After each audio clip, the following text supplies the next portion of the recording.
Welcome to Monkey Physics IIT JEE NEET Foundations. Yeah, so now we discuss about constant acceleration case, constant acceleration cases.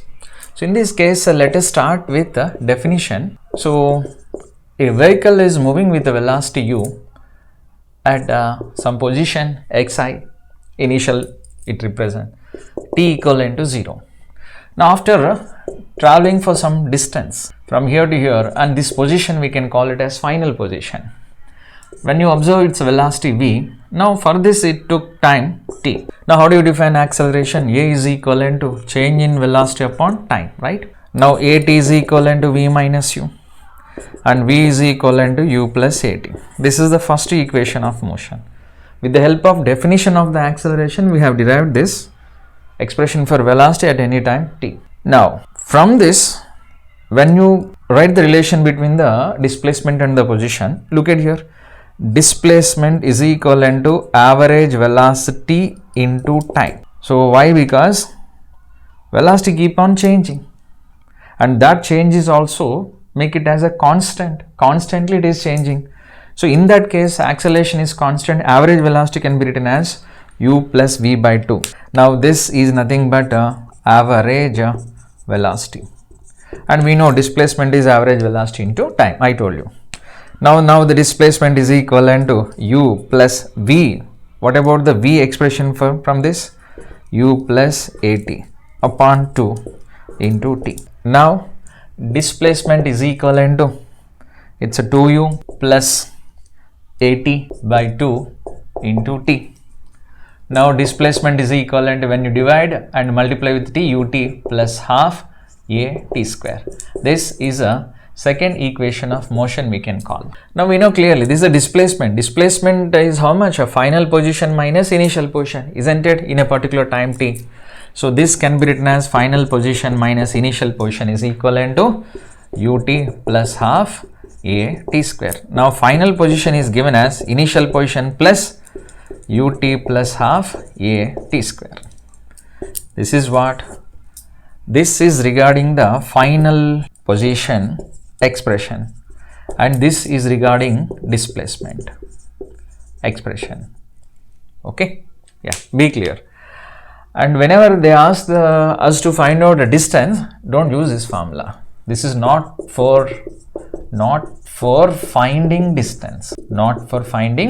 distance, yeah. Now what about the next equation? I'm going to take this s is equivalent to ut plus half at square from second equation. This is from 2, and again from this equation, how do you write t? T is equivalent to v minus u by a. From this equation we are taking t is equivalent to v minus u by a, and substitute back this t in this equation. Now how much you are going to get? What you are going to get? U, t is nothing but v minus u by a plus half a. So how do you write? So v minus u by a whole square. Observe that. The next s is equivalent to, look at, when you multiply uv minus u square by a, first term, plus second term half a v minus u whole square by a square. Now a getting cancelled, so s is equivalent to uv minus u square by a plus a by 2 into a square plus b square minus 2ab. Now s is equivalent to uv minus u square, yeah. So a getting cancelled, na? So this will be 1 by 2a. Now when you take LCM 2a, I'm sorry, yeah. So what happened here? 2 into uv minus u square plus 2a is already there, v square plus u square minus 2uv. So s is equivalent, this is plus 2v minus 2uv getting cancelled. It's a minus 2u square plus v square plus u square. So v square minus 2u square plus u square will give you minus u square upon 2a. Got it? Yeah. So 2as is equivalent to v square minus u square, or we can write v square is equivalent to u square plus 2as.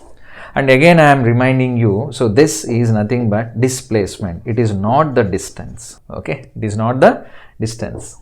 Yeah, so this is what we call third equation of motion. Now once recall, in case of constant acceleration, the first relation holding is v is equivalent to u plus at.